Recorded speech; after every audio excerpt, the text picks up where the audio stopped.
Hey guys, welcome back to Magic TV. My name's Craig. It is 9 o'clock on a Monday, which means it's time for a 5x5. Now, this is where I take 5 subjects related to magic. I spend 5 minutes talking about each subject, and I move on to the next subject. It's quick, it's snappy, and you never know what you're going to get. Well, today, I've got a really interesting topic for you. Today, we're talking about 5 tricks, or tricks, 5 tricks I desperately wish I'd invented. You know the ones, you see the method, you see the reactions, and you think, that's so clever. That's so commercial. Why the hell didn't I come up with that? We've all seen that, right? Well, I've been creating magic since I first really got into magic. First of all, I was creating for myself, and then I started releasing products with World Magic Shop, and then, you guys know the last 5 years I've been creating magic and releasing it with pretty much everyone. But there's certain tricks I really wish I'd created. Now, these tricks are tricks that I actually use, tricks I love, and tricks I wish I had my name stamped on them. And after you've seen my list, I want you to jump into the comments below, and I want you to let me know which tricks you wish you created, and if any of my tricks that I put in my list would make your list. So here we go. Let's go into it. 5 tricks I desperately wish I'd created. Okay, in 5th position, we have kind of more of a modern classic, came out about a decade ago now. I'm talking about Venom Cube by Henry Harrius. So, Venom Cube by Henry Harrius. Look, Rubik's Cube magic was around way before Henry came onto the scene. And, I remember years and years and years ago, before cube magic was even a thing, doing the Enchanted Cube by Daryl and loving it. And I didn't even know how to solve a cube back then. And then getting into Cube 3 and getting into cube effects and learning all about Takamiza Sui and all of those guys. And I studied cube magic an awful lot. But here's the thing. Venom Cube kind of makes the cube match real. It makes it look like it's real.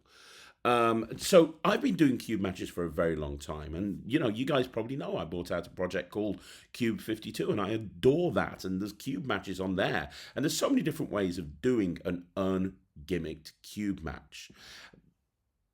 But I've always veered towards doing an ungimmicked cube match until Venom Cube came out. And it took me a while to jump on the Venom Cube bandwagon, because originally I was doing the Greg Wilson thing. I can't remember the name of it, but I was doing that for a while, and it was good. I don't want to say it wasn't good, because it was good, but it wasn't getting the reactions I wanted it to. And then I was trying to use Henry's first gimmick, Rubik's Nightmare, Rubik's Dream. I was trying to use that to actually do a cube match, and I always would veer back to doing it ungimmicked, right? Because that was just something that worked for me. However, Venom Cube came into my life because Ryland was doing Britain's Got Talent, and we wanted to have a really strong cube match at the beginning of his Britain's Got Talent performance in the semi-finals. And the perfect solution was Venom Cube, and Ryland learned it to do it on Britain's Got Talent. It looked amazing, and obviously I had to learn it with him. And after that, he put it into his show, and watching the reactions from the audience, and also watching it from an audience point of view, it was completely and totally impossible. And it's the perfect routine. You bring out 2 cubes, one person mixes that one, you mix up yours, you can both mix them behind your back, or that you can hold yours like Ryland does, and they can mix theirs. And then there's no dodgy moves. There's nothing funny. You just bring them together, and you show the 4 sides have solved, the 5th side's not solved, 4 sides match, the 5th side match, the 6th side match. It defies explanation. It cuts through all of the crap, and it just goes right to the central point. If you could really show that you could match 2 cubes, this is what it would look like. Like, absolutely, it looks real. And the gimmick is beautifully engineered. The handling is so clever. The kicker feels impossible, even if you know about cube magic. And since watching Ryland do it, I've performed this so many times, and it always destroys. Honestly, Henry reinvented an absolute genre with this. I'd love to be the guy that did it, in all honesty. It's just simply amazing. And when I talk about the kicker, obviously I'm talking about the fact that at the end, you've got that moment where you can put one of the cubes away, you can take the cube that's left, solve it, and you're left with essentially an ungimmick cube that you can go into any other cube magic that you want to go into. So it's very direct. It's very, very direct. It really is. And it's the perfect solution to this. It really is. It's also the perfect product because everything is well thought out. Because when you think about it from a magic product point of view, it's not like you're being forced to use one mix or another mix. You know, we assume these days that a lot of cubes tricks come with stickers and you can stick them on yourself. But Henry was one of the first people to do that. And the fact that you've got the stickers and you've got the base plates and everything, you can make it up however you want to. Ryland's Venom Cube is made up in a different stack. He uses Brunwich's toss-up solve. My Venom Cube is set up with kind of the Cube 3 mix, which is the variation of Takamizasui's. Doesn't really matter. The point is that you can do it in so many different ways. Whenever I do a cube match on stage, I'm doing Venom Cube because there is no better way to do it. Do I do Venom Cube close-up? No, Ryland does because he's got the compact cubes, which is great. I just take a cube 52 deck around with me and one regular cube. I don't need to have that in close-up. But if I'm performing parlor, if I'm performing stage, if I'm performing in front of a group of people, you better be damn sure that I'm 100% going to be taking Venom Cube with me. So that's the fifth one. Let's look at number 4. Okay, coming in at number 4 is Double Cross by Magic Smith. Now, if you've ever performed this, you know exactly why it's on the list. The magic happens in their hand. That little X jumping across from your skin to their skin is one of the most powerful reactions you'll ever see. It's simple, it's fast, it instantly resets, and the method is so thought out, it's practically bulletproof. It's the definition of a worker, and every time I perform it, it's going to get insane reactions. Now, I don't do this anymore. I used to do it for a very long time. I don't do it anymore. I've got a feeling it's going to come back into rotation at some point. The reason I don't do it at the moment is because everybody does it. It's such a popular product. It's one of those things that every single person does. And I was getting to the point where I was going to gigs and weddings and I'd be like, hey, I'm going to draw an X on my hand. And I actually had people at like 3 or 4 weddings over the course of a couple of weeks saying, yeah, that's going to end up in my hand, isn't it? I'm gonna see that go up in my hand. And people had seen it. They'd seen every single magician do it because it's so practical. From a worker's point of view, you just need to carry a Sharpie around with you. And as long as you've got that Sharpie, you're good to go. I can understand why everybody and their brother performs it. It's not a card trick. It's not a coin trick. It literally just fits in your pocket. Like I said earlier on, it's an instant reset. And it has that sponge balls moment. And I've talked about this several times on the channel. What I mean by a sponge balls moment is when you have, let's say you have a ball and you put it in the spectator's hand and they open their hand and there's 2 balls, that moment is incredible for a spectator. They are convinced there's only 1 ball.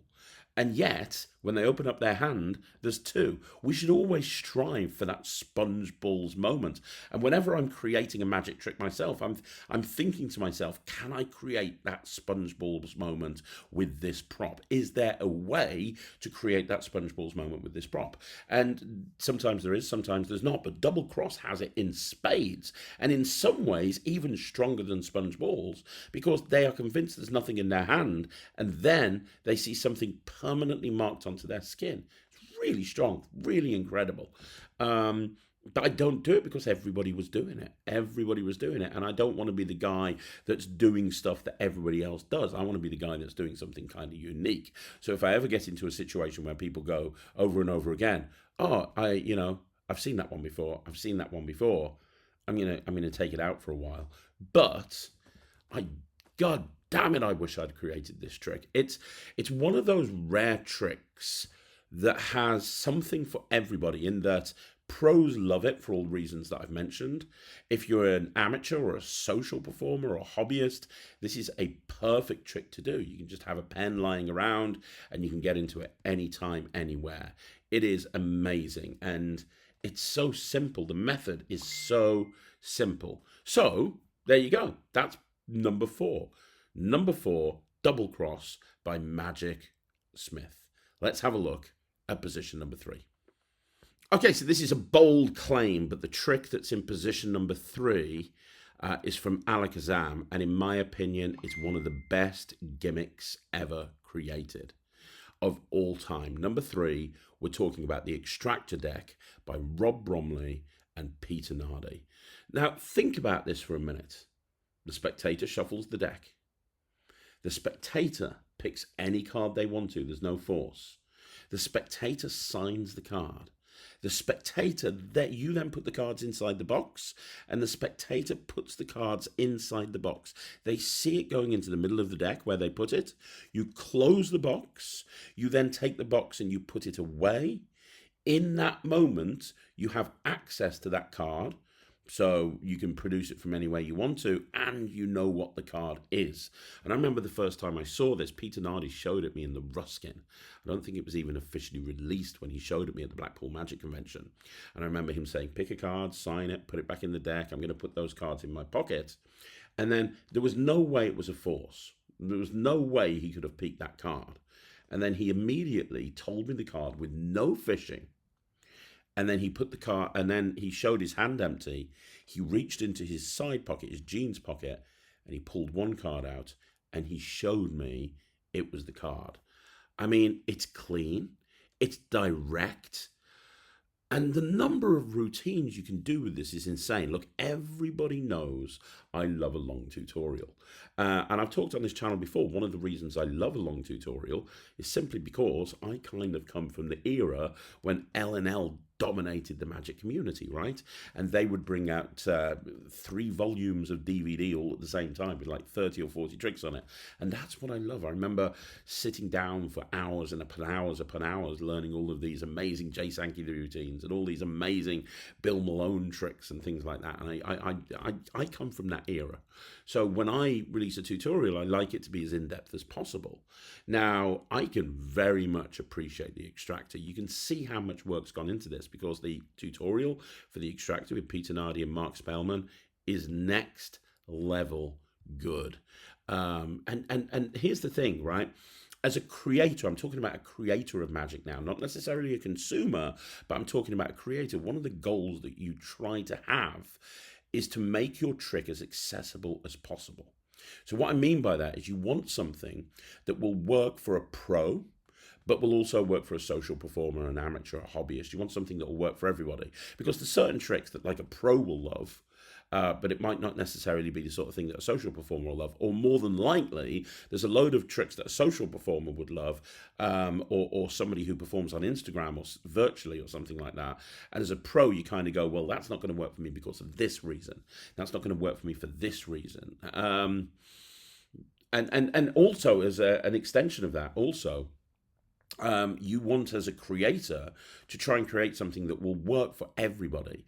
So in other words, if a magician watches it, they go, yeah, I could definitely see myself using this. If a mentalist watches it, they go, yeah, I can definitely see myself using it. If a stage performer looks at it, they go, yeah, I can see myself using it. You get the idea. You want it to work for as many different people as possible, because then you've got better chance of it selling better, because so many people can see it working in their act. Well, the thing about the Extractor Deck is whether you're a mentalist and you make predictions, or you're a magician, you do cards to impossible locations, you're a stage performer and you want to steal a card out to do a stage routine in a very impossible way, you can do all of that. It's endless. The thinking behind the design is genius. So the design of how this gimmick works is so good, and it's one of those products that makes you think, why didn't I come up with this? Well, it's probably because I'm not a genius like Rob Bromley was, rest in peace. But, you know, the design of this is amazing. It really is. And this, in my opinion, is a neoclassic. This is something that is going to stand the test of time. This is something that's always going to be used. And I still think, to this day, it's Alakazam's best product. It is simply amazing. It really is, in every single way, shape or form. You think about the tutorial, you think about the make of the trick, how it's made up, the practicality point of view that you can take it out and put it into any card box, the plethora of routines that come with it, how commercial it is. It's instantly reset. They don't think that there's a gimmick in play because they can shuffle the cards, and then the box is just put away, and yet the card appears wherever you want it to do. I could keep talking about this over and over again. I could talk about this forever. The Extractor Deck is absolutely amazing, and I so wish I had actually created it. But there you go. That's number 3. Now, let's move on to number 2. Okay, at number 2 is a routine that I think a lot of people that are new into Magic might not be aware of. Because here's the thing, right? When you get into Magic and you're new into Magic, and I'm talking about the last like 5 years, 6 years, 7 years, sometimes you'll see tricks that were really, really popular in the past. Other times you won't. And one of the things that I've always suggested newer people in Magic do is go onto the Magic Cafe and go onto the latest and greatest forum and just go back about 10 years and look for any threads that are over 30 pages 10 years ago, because they're either going to be the controversial threads or they're going to be the ones where everybody was raving about this trick. And probably 10 years later, it's something that not as many people perform. And the amount of magicians that I speak to at Magic conventions, and they turn around to me and they go, I've never even heard of this. And that's insane to me because I perform this so much. This is one of my favorite everyday carries in terms of, well, it's not even an everyday carry. There's nothing to carry. This is one of my favorite impromptu tricks because it's completely impromptu. You can do it anytime, anywhere. And when I'm performing at festivals over the summer, like I have been this summer, damn, this is probably my go-to.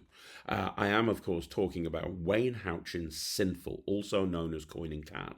Now, this is one of those effects that made me fall in love with Magic again because it's organic, it's impromptu. This is the effect if you haven't seen it. And if you haven't seen it, go out your way to learn this. So you borrow a coin, you borrow a can, they have them sign the coin on both sides, and then boom, the coin just penetrates through the metal wall of the can. It looks like real magic. It feels like real magic. And then you show the can all the way around. You show the top of it. You show the bottom of it. You show everything. You bring it up to the ear and they listen to it and they can hear a coin clinking around in there.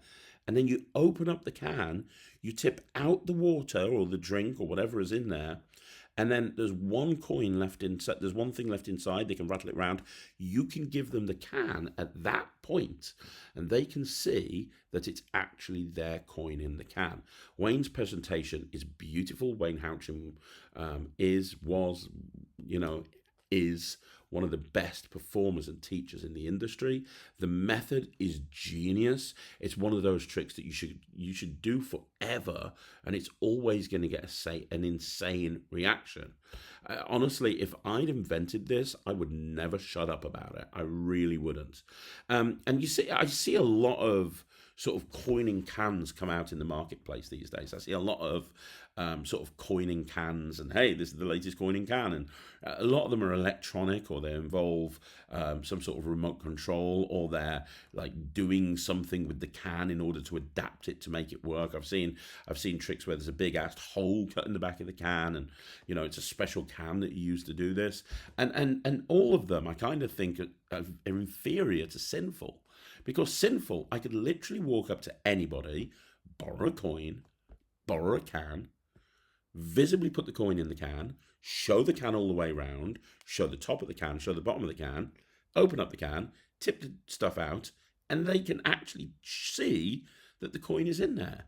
There's no ambiguity at all. Why spend 100 quid, 200 quid on a gimmick when you can do the exact same thing completely and totally and impromptu?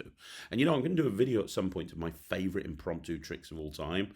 This is on the list, along with Fizzmaster by Paul Harris, but I'm going in a completely different direction here. Going in a completely and totally different direction. If you are relatively new into Magic and you haven't heard of Sinful before, do whatever you can to pick up a copy of it. And for those of you that don't know, Sinful was originally created for Chris Angel's show, Mind Freak. So Chris Angel did this on TV, and then it got released afterwards. to the general public. So there you go. I'm a big fan of clever methods. I'm a big fan of clever methods where you're combining subtlety with some basic sleight of hand, and that's the thing. This is not even that difficult. This is actually really simple to do. The angles are great. Like, I could talk about this forever. This is just simply a wonderful trick, and if Wayne Hatchin never releases anything in Magic ever again, this is, as far as I'm concerned, a legacy item. It's not just one of the tricks on the list that I wish I'd created. It's one of the best tricks of all time, in my opinion. So there you go. That's number 2 on the list. So what's number 1? Well, you're about to find out. Now, I think that a lot of people that watch my channel are going to be very, very surprised with this pick. And the reason they're going to be surprised with this pick is because I don't often talk about this trick. But I don't do it that often these days. I still do it, but not that often. But I'm telling you right now, this particular trick is probably one of the reasons I ended up being a full-time professional magician, or I stuck at being a full-time professional magician, because a lot of you know that when I first got into magic, I started off doing restaurants after I worked in sort of market stalls and so on and so forth. I actually got into doing restaurants, and I had a ton of restaurant residencies. This was my main restaurant trick. Out of everything I did for probably the space of about 2 years, this is the trick that I did every single time. And I would have people coming back and asking me to do this trick over and over again. And it ticks every single box. The person who invented this trick is incredibly prolific and has invented thousands, and I mean thousands, of tricks. And this is never talked about as his best trick, but I think in retrospect, looking at it, this is probably his best trick. I'm talking about Jay Sankey's Inner Flash. Now, I'm telling you right now, this is a masterpiece. A signed card. So you have a card picked and it's signed, and then you borrow a coin and they sign the coin. So the card is signed, the coin is signed. The card is lost in the deck and the coin is wrapped up in a little piece of paper. You light the paper, there's a burst of fire, and suddenly the coin has burnt right through the deck, stopping halfway down the deck on one card, and it's their signed card. It's visual, it's surprising, and it's got the perfect blend of drama and impossibility. Now, the first time I saw this, I thought, that's the best effect I've ever seen. I remember seeing it done, and I was like, oh my God, that is incredible. That's the trick that I've been waiting for. And years later, it still holds up. If I could put my name on just one trick in Magic and just have that one trick in my name, it would be this one. It's that good. And let me explain why it's good, because there's a few reasons why it's good. So first of all, like I said with a few other tricks on this list, it ticks a lot of boxes in terms of who it's designed for. So it's the perfect trick for an amateur. It's a perfect trick for a hobbyist. It's also the perfect trick for a pro. I know, I did it for years and years and years.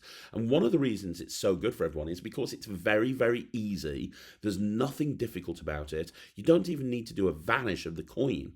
Now, that's normally unheard of. When you do a trick that involves coins, and I've talked about this on the channel before, typically you're going to be using sleight of hand. You're going to do a coin trick, you're going to need to palm a coin. You're going to need to switch a coin in. You're going to need to switch a coin out. Especially when you're using signed coins, typically you'd be switching it for a coin that you've signed or something like that. But that's not the case here. You can, and that's why it's been such a commercially successful trick, because you can actually give, you can actually have a magician who's never done coin magic before be able to do this straight away, which is great. So it's very, very easy to do. The deck is examinable at the end. It's not examinable at the beginning, but it is examinable at the end. And I don't think that's a problem, to be perfectly honest, because if I'm going to have it examinable at any point, when something incredible like this happens, where a coin burns through a deck, I would rather have it examinable at the end than at the beginning. And at the end, they can look through all the coin cards. They really are burned. They can look at their coin. They can look at the deck. They can look at everything. There's nothing to see. Now, even though it's not examinable at the beginning, half of the deck is. So how I used to do it in restaurants is I would bring the deck out set up to do in a flash, which would be my finale. And in the first half of the deck, I'd have it set up to do a couple of different routines. So I would be able to do a 4 ace production. So I'd say, look, we're going to take about half the deck for this. I'd cut half the deck off. I'd do a 4 ace production. Then I'd do a routine with the 4 aces and the signed card. I'd do something like the last trick of Doc Daly. I'd do twisting the aces. I'd do something like that. And then when I put the deck back together, I'm ready to do that final phase where their signed card is found by their signed coin in a burst of fire. And so it's very, very practical in that regard. But also, you can have you can have the deck switched in, absolutely not a problem. And it's just impossible. It's an impossible way to find a card. You know, it's way more impressive than, hey, the cards come to the top of the deck, or look, the card's over there on the table, or the card's in my pocket. The freaking coin has burnt through the freaking deck and it's landed right next to the freaking card. I mean, how amazing is that? And it was Michael J. Fitch, who is the new vice president of the Magic Circle. Congratulations, Michael. Who said years ago that when you add flash paper to a trick, it makes that trick 20 times better. And I completely and totally agree with him. The use of flash paper is very intelligent in this trick. And not only that, it doesn't use much flash paper. So I could take one piece of flash paper, cut up, and put into my wallet, and I could be doing that all night long. There's nothing to hate about this. There's everything to love about it. It's not difficult to do. And from a structure point of view, it's the perfect routine. And you know what? I think there's going to be people that are new into Magic that are finding out about this trick for the first time. But honestly, like I said, if I could create only one trick and put my name on it, it would be In a Flash by Jay Sankey.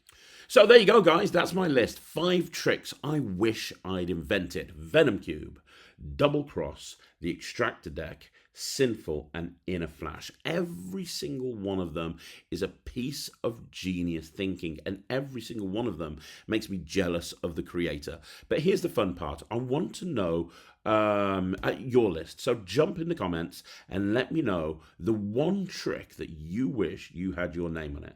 Let's get a debate going down in the comments. And also, don't forget, if you want to see more videos like this, like the video, subscribe to the channel, leave a comment down below. Now, I'm going to be back again tomorrow with another video. We got Magic News coming up tomorrow, so look out for that. And outside of that, I will see you again soon. Thank you so much for watching. By the way, I always say this at the end, but don't forget to join the Netrix. It's my online streaming platform for magicians. It's called thenetrix.com. I'll see you again soon. Thank you so much for watching. My name's Craig, and this is Magic TV.